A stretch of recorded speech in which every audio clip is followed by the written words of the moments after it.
Hello guys, welcome back and we are back with a new and brand new topic on science. So before starting, please subscribe to the Paperless Science and press the bell icon so that you get the latest update. So today's topic is the second part of the previous topic. So today's topic is why environmental surveillance for avian influenza is vital. Most largest North Gannett colony को recently avian influenza H5N1 या bird flu से destroy कर दिया गया। H5N1 ने UK में 100,000 birds की unprecedented loss पहुंचाई। फर्टिलिटी के बेस पर ईयरली क्राउड तेजी से एक सुपर स्प्रेडर इवेंट में कन्वर्ट हो गया क्योंकि हाईली इन्फेक्टेड H5N1 बर्ड्स कॉलोनियों के मीडियम से फट गया, जिससे सी शोर्स या फारलैंड प्लेसेस में कई डेड पड़े हुए हैं। बर्ड्स प्रोटेक्टर्स के लिए इस डिसीज़ का इफ़ेक्ट वेरी सीरियस है। रिसेंटली मिंक फार्मों में कैप्टिव में H5N1 का इंट्रा मैमल ट्रांसमिशन रिकॉर्ड किया गया था, जो रिलेशन पोटेंशियल में एक बिगर कंसर्न का टॉपिक है।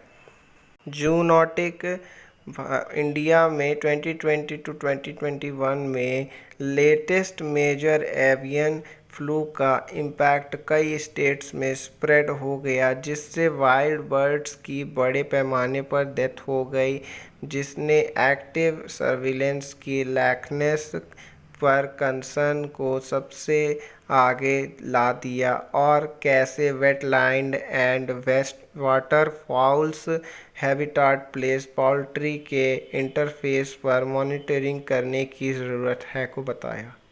जबकि एवियन फ्लू का आउटब्रेक पीक माइग्रेटरी सीजन्स के साथ कोइंसाइड करता है, जिसके कारण आउटब्रेक के बाद की सर्विलेंस और पोल्ट्री का मारना होता है।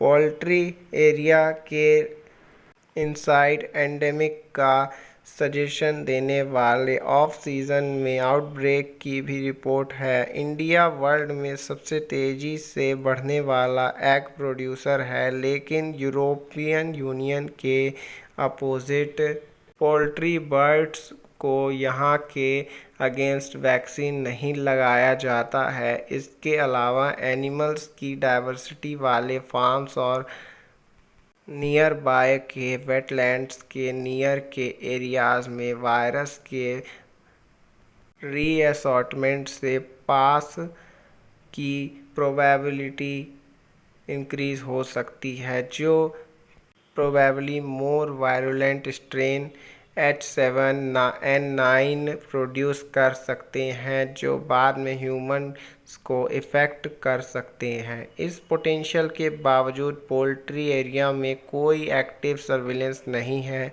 अभी तक कोई effective human to human transmission system नहीं हो सकता। हालांकि रिस्क से इनकार नहीं किया जा सकता क्योंकि वायरस का डेवलपमेंट जारी है।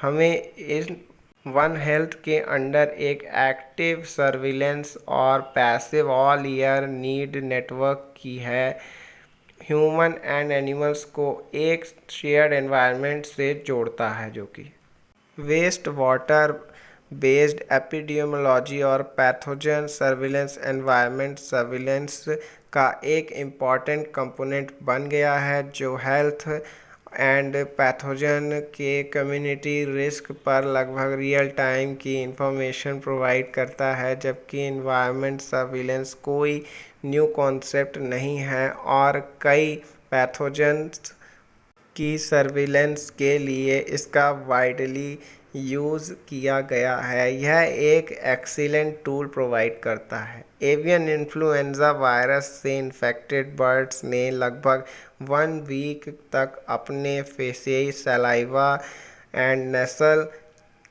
के सीक्रेशन में लार्ज अमाउंट में वायरस स्प्रेड किया। अंसेरी फॉर्म्स और charadriiformes order of wild aquatic birds में प्रिमोर्डियल वायरस के रिजर्वायर के लिए है। इन वाइल्ड बर्ड्स की पॉपुलेशन के विदिन वायरस का ट्रांसमिशन पॉल्यूटेड वाटर के मीडियम से फिशरी और ओरल ट्रांसमिशन पर डिपेंडेंट है। एवियन इन्फ्लुएंजा वायरस को अमेरिका, कनाडा एंड चाइना की लेक्स में अनकंसंट्रेटेड वाटर से अलग किया गया है। एनिमल होस्ट्स के बार बार वायरस से होने वाले इन्फेक्शंस ने परसिस्टेंट थ्रेट पोस्ट किया है। पोल्ट्री और वाइल्ड बर्ड्स से एसोसिएटेड एनवायरनमेंट में डाइवर्सिटी, सीजनल वायरस की और जोग्राफिकल डिस्ट्रीब्यूशन पर हमारी अंडरस्टैंडिंग इम्प्रूव करने के लिए लार्ज स्केल पर एक इन्फ्लुएंजा वायरस सर्विलेंस नेटवर्क होना क्रूशियल है।